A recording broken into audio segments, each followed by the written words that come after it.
All right, if we could go ahead and begin. We're going to continue our look at that passage, 1 Peter 3:18. But sanctify the Lord God in your hearts, and be ready always to give an answer to every man that asketh you a reason of the hope that is in you with meekness and fear. So I want to talk about that word meekness here. In the Greek, it's prautes here, or praus. And we're talking about sanctifying the Lord God in our hearts, being ready, always ready to give an answer, to give a defense, a word in defense. That comes from that Greek word apologia, where we get the word apologetics, to give an answer. And so often we engage in argument with people, or we should, trying to convince others of the truth, right? And so in a sense, we're talking about argument here, in a sense. So every man that asketh you a reason of hope with meekness. Now, that word meekness, there's a lot of pride. You ever know those people that just like to argue, as we say? Just like to get into verbal disputes? And then, who's lost an argument? Who's never lost an argument, I should say? Raise your... Brother Malone's never lost an argument. But I think we could all safely say we've lost an argument before. And have you ever lost an argument to someone that just loves to gloat over it? See, I was right. I told you so, right? You know, that kind of attitude it's not fun to lose an argument to someone like that, right? You wouldn't characterize that as meek, would you? When we are putting up a defense for the truth, we need to keep that in mind.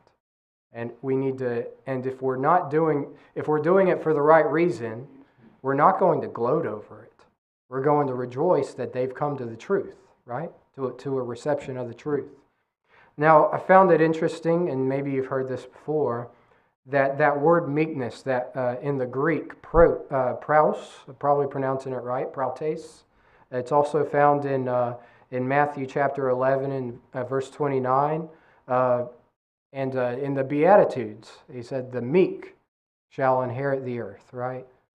And that idea of meekness is looked down upon by the world. But they see it as, and you've probably heard this line before, meekness is not weakness, is it? In fact, the Greeks used this word to describe war horses. Did you know that? That is, they pull this stallion out of the wild, and this untamed, unbroken stallion, and they break it not only for riding, but to ride into battle. And would you characterize a horse that you would ride into battle as weak? No. You wouldn't characterize it as weak. And so we come to, and this is a definition for meekness a lot of people use, is meekness is strength under control. So the Greek, taking the picture of this war horse, the Greek have broken this horse for riding, and they have it under control. So what does that mean for us? It means we realize we have the truth, right? We're standing up for the truth. Standing in defense, putting in a word in defense of the truth. And if you have the truth, I would characterize that as being strong, wouldn't you? If you've got the truth on your side, you are in fact strong. But you're under control, aren't you? The mighty war horse was strong. If you ever seen the muscles, just the muscles on a horse, pretty impressive. Most of them seem to be nothing but muscle. They're not weak at all, but they know who has their reins, right? They know who's holding the reins. And we, like that war horse, are strong, but we know who holds the reins. We know why we're strong.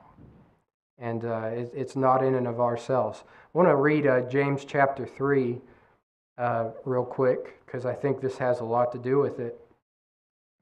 James says, "My brethren, be not many masters, knowing that we shall receive the greater condemnation. For in many things we offend all. If any man offend not in word, the same is a perfect man, and able to also to bridle the whole body." Now think about that, to bridle. We were just talking about horses. "Behold, we put bits in the horses' mouths, that they may obey us, and we turn about their whole body. Behold also the ships, which, though they be so great, and are driven of fierce winds, yet are they turned about with a very small helm, whithersoever the governor listeth. Even so the tongue is a little member, and boasteth great things. Behold, how great a matter a little fire kindleth. And the tongue is a fire, a world of iniquity. So is the tongue among our members, that it defileth the whole body, and setteth on fire the course of nature, and is set on fire of hell. For every kind of beasts, and of birds, and of serpents, and of things in the sea, is tamed, and hath been tamed of mankind, but the tongue can no man tame. It is an unruly evil, full of deadly poison. Therewith bless we God, even the Father, and therewith curse we men, which are made after the similitude of God.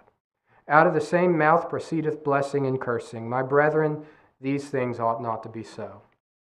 Doth the fountain send forth at the same place sweet water and bitter? Can the fig tree, my brethren, bear olive berries? Either a vine, figs? So can no fountain both yield salt, water, and fresh. Who is a wise man and endued with knowledge among you? Let him show out of a good conversation his works with meekness of wisdom. But if ye have bitter envying and strife in your hearts, glory not, and lie not against the truth.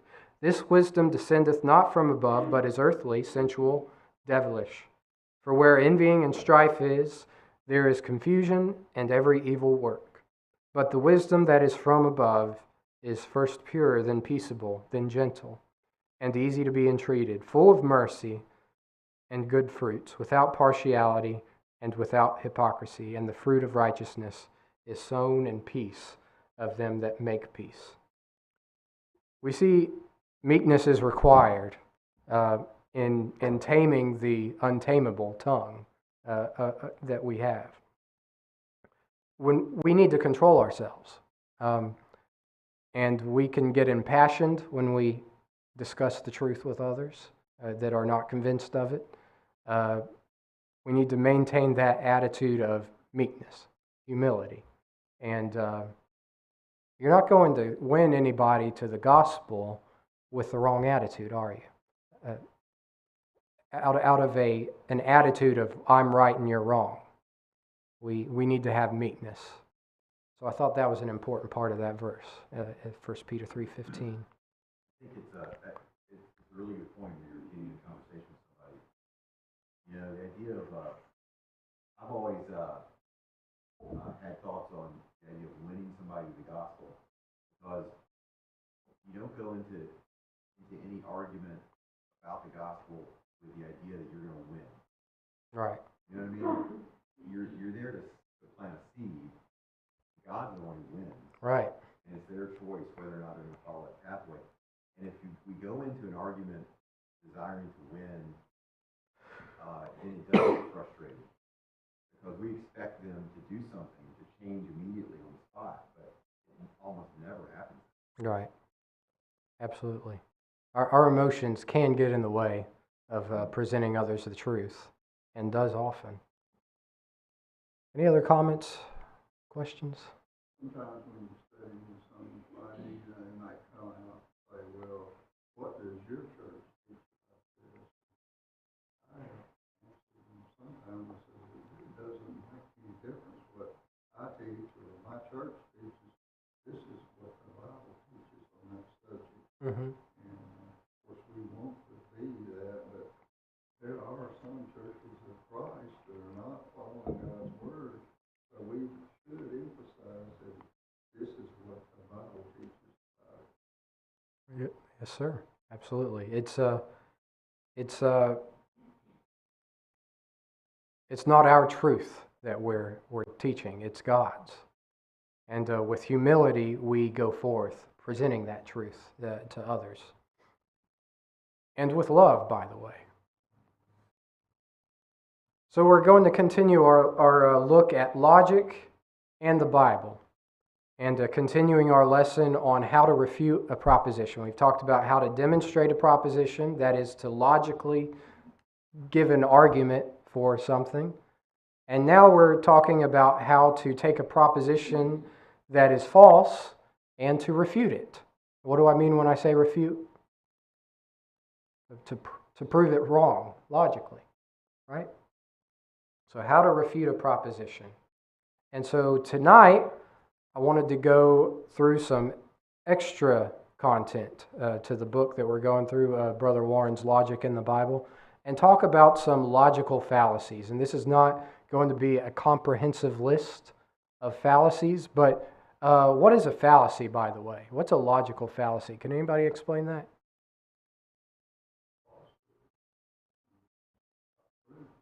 It's a false way of reasoning, basically. And so these are ways that, and you'll find a lot of these are familiar to you. And a lot of these, we all commit them occasionally because we're human. But these are false ways to think, basically. Logical fallacies. The first one we'll talk about is the red herring. The red herring. Red herring is an attempt to redirect a conversation away from its original topic. A red herring is used by introducing an irrelevant piece of information that distracts the reader or listener. This can be intentional or unintentional. Now, who knows what a herring is, first of all? It's a fish. A red herring is a herring is a fish. A red herring is a dead, rotten, stinking fish. And this got its name from dog trainers, by the way. And what a dog trainer would do, one of the things a dog is trained to do is to follow a scent, right? In the case of bloodhounds or hounds, they'll follow a scent of an animal, or maybe in the case of the police, they'll follow a trail to find a criminal or evidence or whatever. They'll have the dog sniff something and say, "Find it, go find it," right?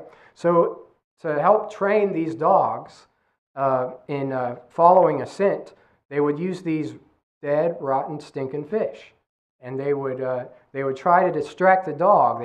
They'd plant them in places, and they would train the dog to ignore that fish smell and stay on trail, on the track of that thing they're trying to track down.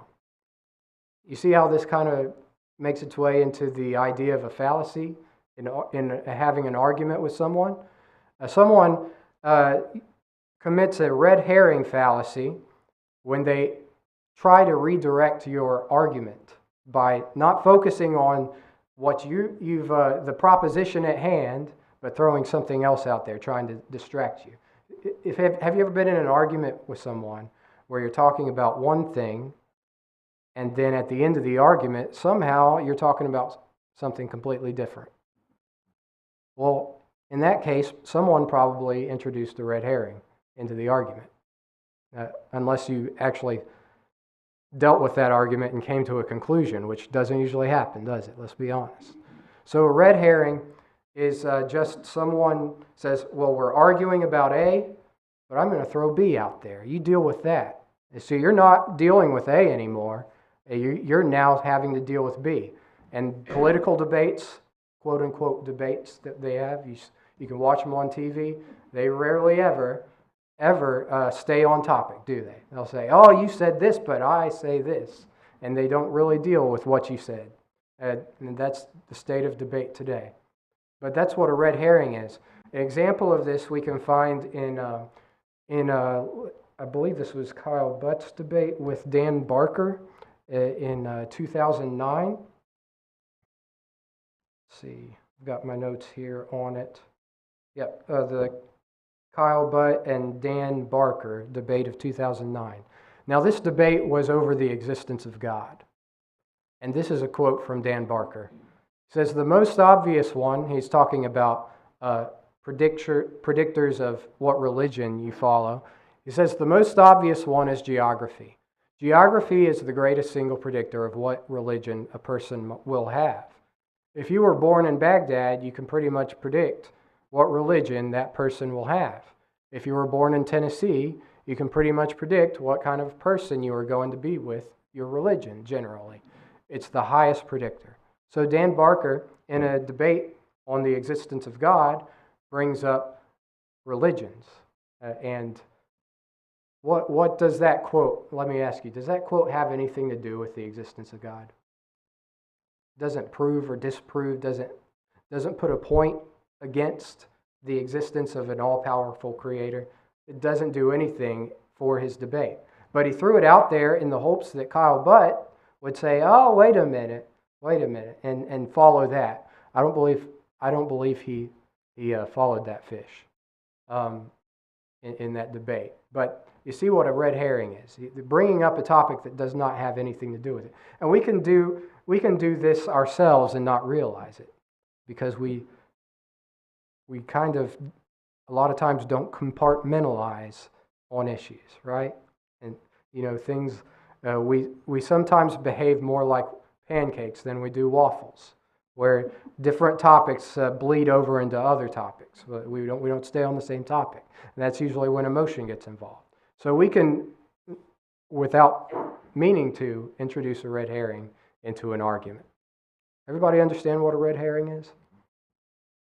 Okay. Then we have the ad hominem fallacy, and you'll see a lot of these fallacies have the word ad and then it's something else behind it. Those are Latin terms. And ad means to or for or against, something like that. It's a preposition of some sort, but it means to the man. Ad hominem means to the man. It's an argument against the person making the argument instead of the argument itself. So, an attempt to discredit someone's argument by personally attacking them, instead of discussing the argument itself, criticism is directed toward the opponent's character, which is irrelevant to the discussion. So, it doesn't matter who I am, deal with my argument. If I said something, it shouldn't matter who I am or what I've done, what my experience has been. Deal with the argument I put forth. Tell me where I'm wrong. So, for instance, you've got L says P. P is a bad or a good person. Therefore, P is false, or if he's a good person, it's true. So that's an ad hominem. You're making an argument based on who's making the argument you're opposing. Make sense? This usually comes in the form of name calling, or by the way, you don't have a womb, so you shouldn't have an opinion on abortion. Ad hominem.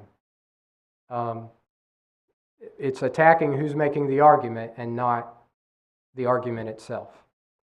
Here's another example of it from Robert Holloway. Let me make sure I'm not skipping anything in my notes here. So, a quote from this evolutionist: "Creationists make the elementary mistake of trying to discuss a highly specialized field in which they have little to no training." So that's attacking someone based on the training they've received instead of attacking the argument that they're putting forth, right? So ad hominem. We talked about this in our teenage class Sunday, specific thing. We talked about scientific laws, absolute truth. We talked about the law of cause and effect. We talked about that, and we talked about the law of biogenesis. And MO, and that's the law of biogenesis. That's really complex. No. No, it's really not complex. It's not complex at all. None of it is. Law of cause and effect is not. Even the first and second law of thermodynamics, it's not really that complex. It sounds super complex. But we talk about this very thing. This is the rebuttal that you'll get. You aren't a scientist. You don't know what you're talking about. Mm-hmm. But there is no answer to these. No answer to the little dot that exploded and started the universe. Mm-hmm. So, a lot of logic was happening on Sunday morning. We were talking about that, and the kids were saying, "Yeah, but where did that come from?" Yeah, Yeah. that's the question you need to ask. Right? Yeah, a child can understand that. Yeah, a child can understand. But an elite scientist somehow Right. educated beyond what's the expression?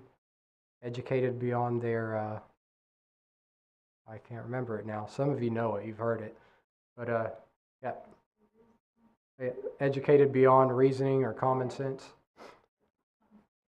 Then you have ad populum, which means, it's another Latin term meaning the appeal to a majority.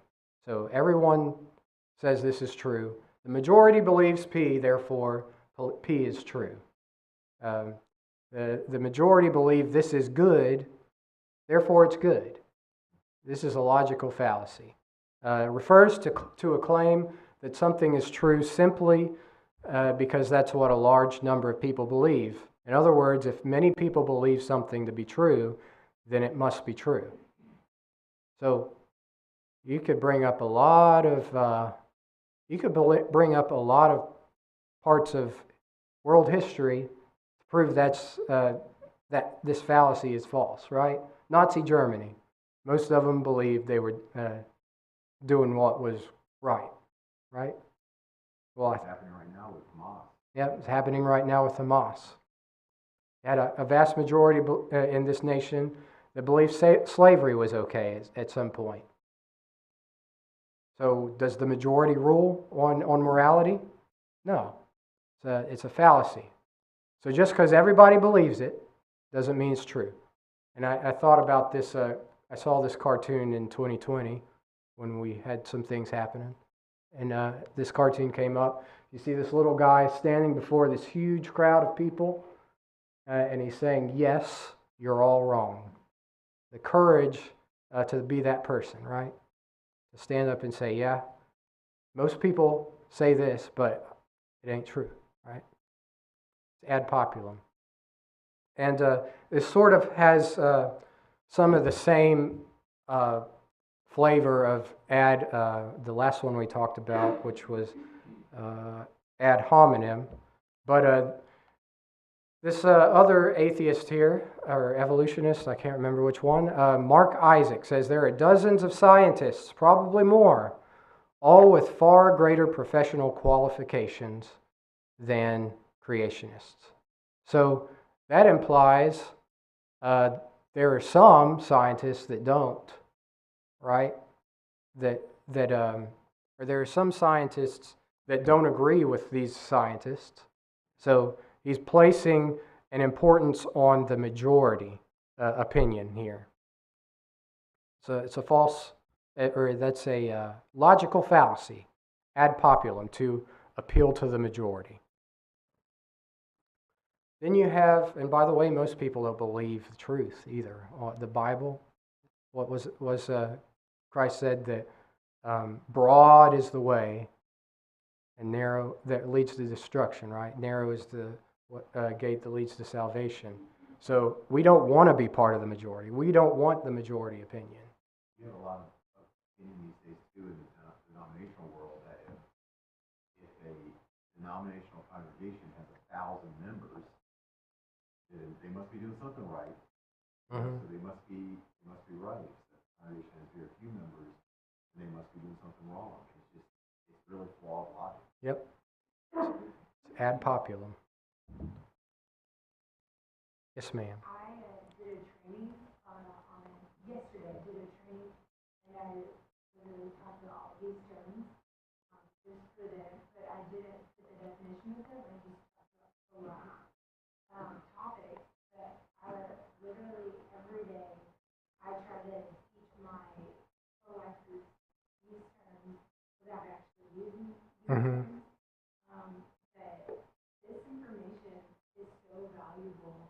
Because people in middle schoolers, high schoolers, and college students, they don't know these terms. They don't know where a lot of these are coming from, the detective fallacies, the book. They're not using these. Fallacy detective, yeah. Yeah, they're not using these in everyday life, and so they don't have the art, they Mm-hmm. but they don't know how to live with feeling or symptoms. So I try to teach this every day in my mind. So mental life, Yep, it's important. we deal with it every day. Yep. Critical thinking is not something that's taught anymore. Logic is not something that's taught anymore, if ever.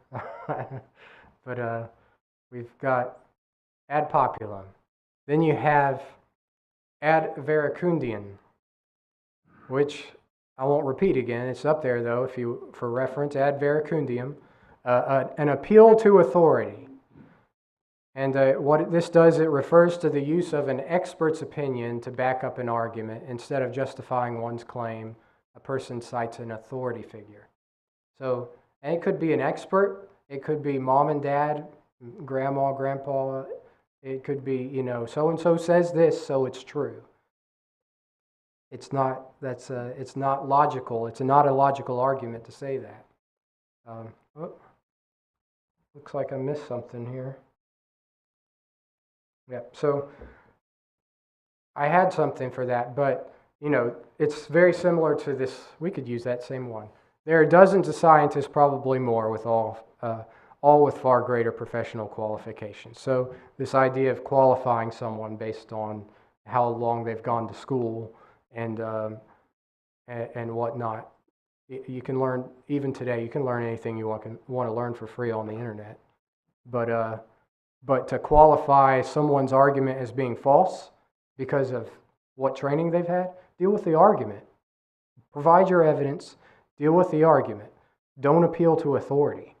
And if you cite an authority, then look at the evidence they present, right? Don't just say because someone is someone that they're right. And man tends to do this in politics. You've got this huge following of people as a politician, and they just hang on your every word. Doesn't matter what you say, and they're going to be with you every step of the way. Why? Because you're you, and it's not an honest way to go about thinking and living. It's so funny. Like we talked about this too in the last couple of weeks ago. We're talking about absolute truth and the difference between a scientific law and a law. Mm-hmm. So, and the example that we used was the law of gravity and the speed limit. And we're saying I can't drive 55, but we say so the speed limit, it can be broken and it can be changed, right? Yep. You get people that vote on it, they change the law. The law of gravity, however, can't.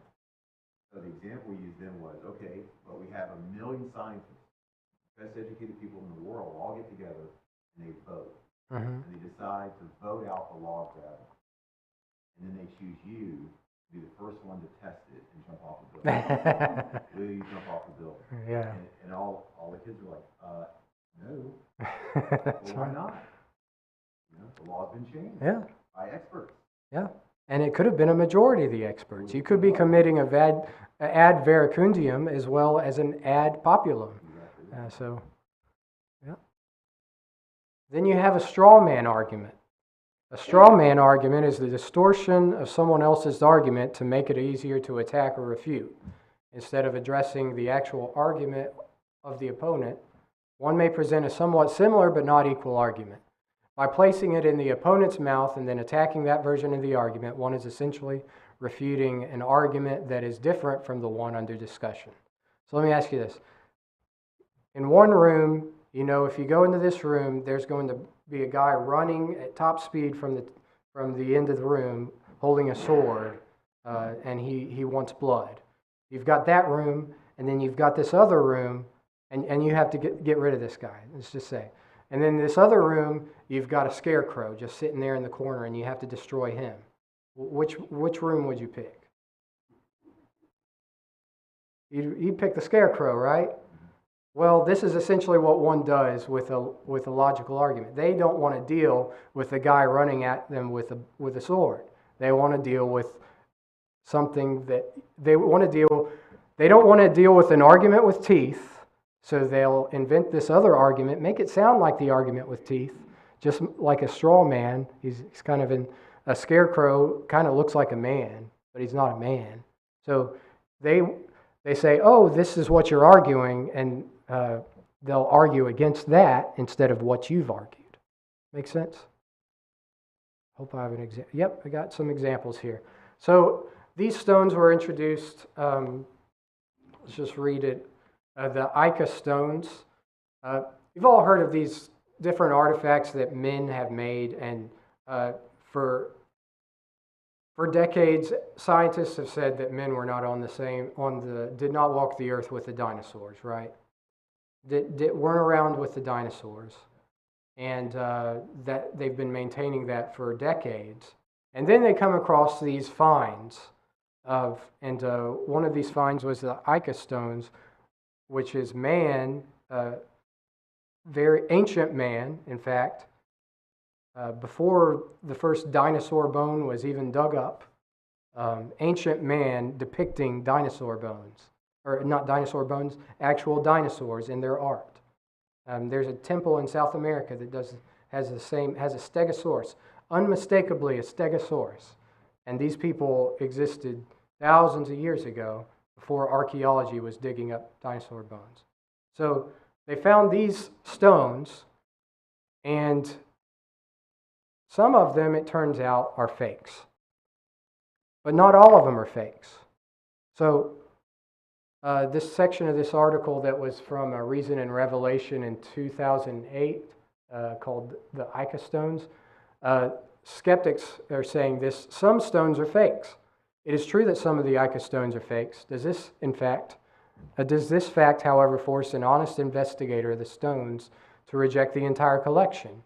No, it does not, for at least two reasons. First, if a stone is identified as a fake, there must be a way to prove it is a fake.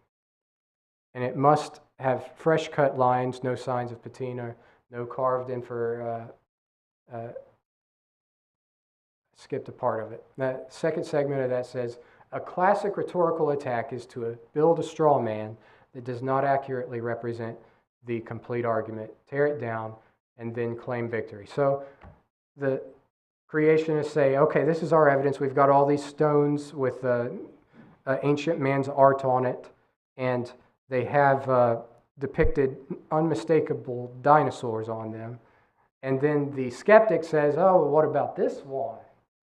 This one's a fake, right? So this one's easy to refute as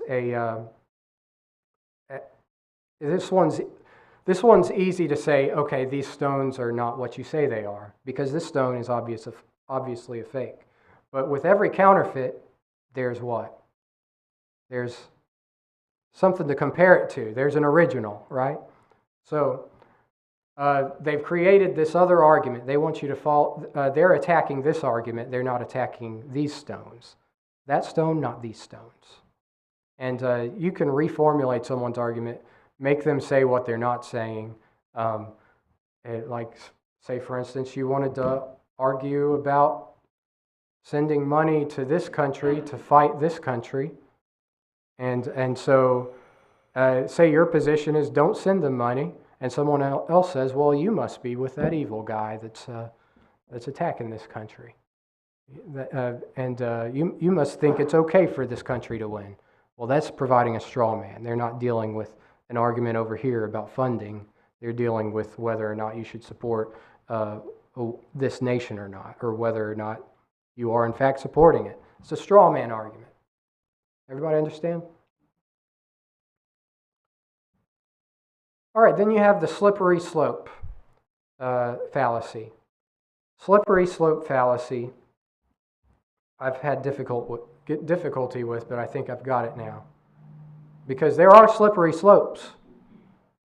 The catch is you got to prove it to be a slippery slope. You got to provide evidence that if you do this is going to happen, right? You have to prove it. So slippery slope argument basically says if A is done, then B. If B, then C, which is a bad outcome. Therefore, and without evidence offered, therefore A should not be done. That's the slippery slope argument.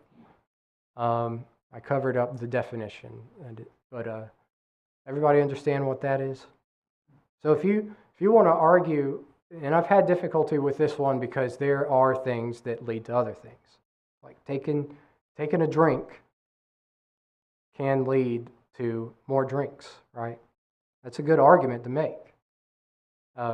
Provide evidence, Don't just leave it at that. Then you have petitio principii, which is circular reasoning.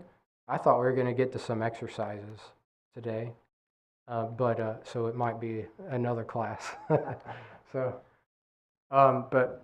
petitio principii, which is circular reasoning. Just say circular reasoning.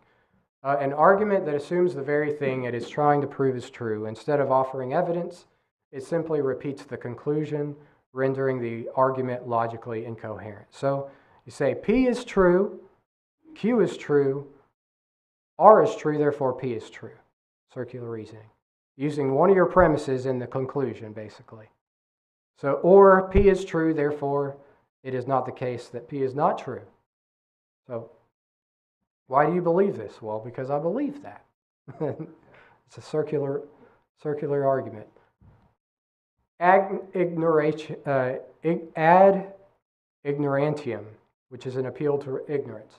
When one argues that something must be either true or false because it hasn't been proven to be one way or the other. In other words, a particular belief is said to be true because you do not know that it is not true. And so P is unproved, therefore P is not true. Or not P is unproved, therefore P is true. So that's basically saying, well, you haven't proven it, therefore it's true or it's not true. Then you have ad passiones, it's an appeal to emotion, which is manipulating emotions to distract from the facts of an argument. Political environment. Mm-hmm. So an example, why would a loving God allow death, disease, murder, war, genocide, etc.? Would be an appeal to emotion.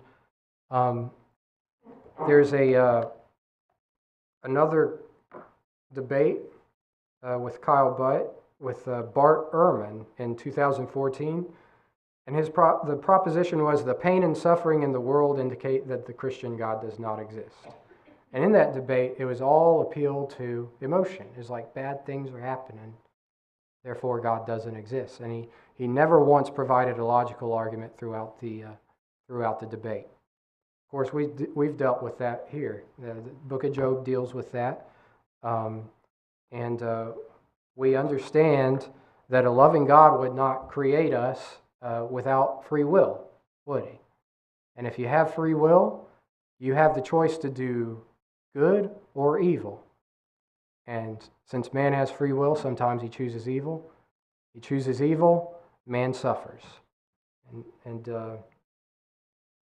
So a loving God cannot be an unjust God. An unjust God cannot create man without free will. So Ehrman argued from emotion. And then non sequitur. It does not follow. And I'll leave it after this. A statement or conclusion that does not follow logically from what preceded it. Non sequiturs can be responses that have nothing to do with the conversation or flawed conclusions based on what preceded them. And I'm going to recall a syllogism that we did at the beginning of this class. Flashback. All ducks have wings. John is not a duck, therefore John does not have wings. Is that a valid argument? Is it a valid argument? No, it's not. It's not a valid argument because it's a non sequitur. The conclusion does not follow from the premises. All ducks have wings. John is not a duck. Well, there are other animals that have wings, right? So just because John's not a duck does not prove that John does not have wings. Does everybody understand that now? I wanted to go back on that because we spent a good time on that at the beginning of the class. It's a non sequitur. The conclusion does not follow the premise. Any comments or questions? I just wonder, one of the things that happens today quite a bit is you see it all the time in interviews and discussions. Someone will ask a question, the person will reply, and that person will say, so what you're saying is, and they'll restate their question in the way they wanted it to be.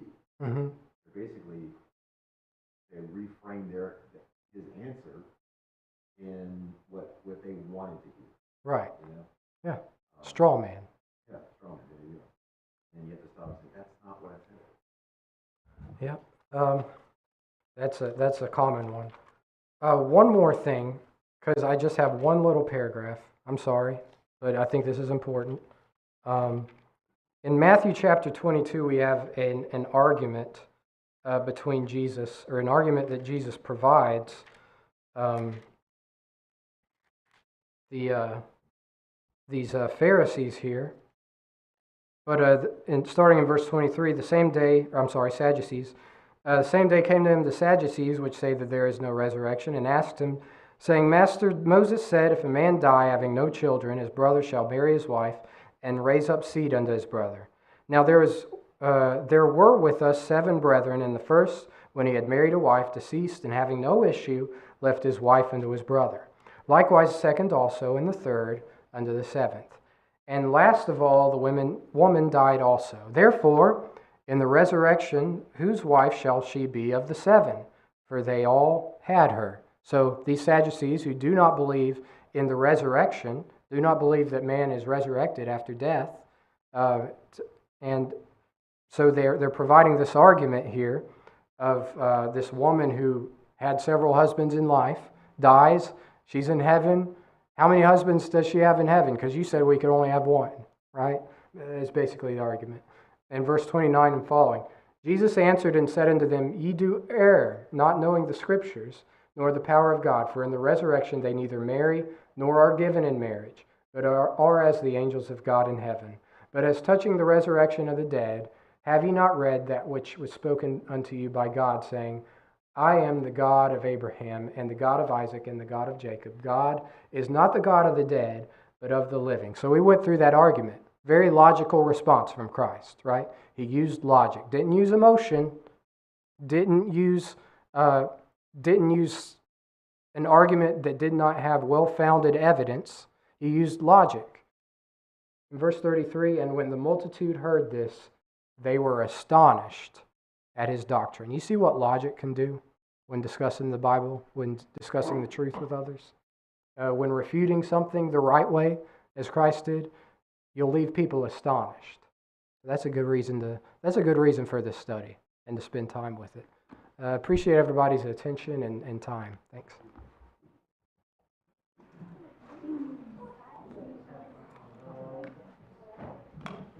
Yeah, see ya.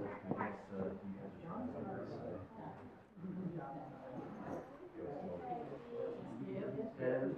out. 10.5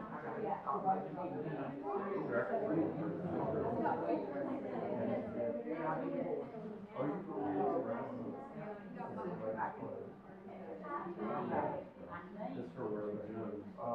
In the two ways, there's something for the roads, the parking, the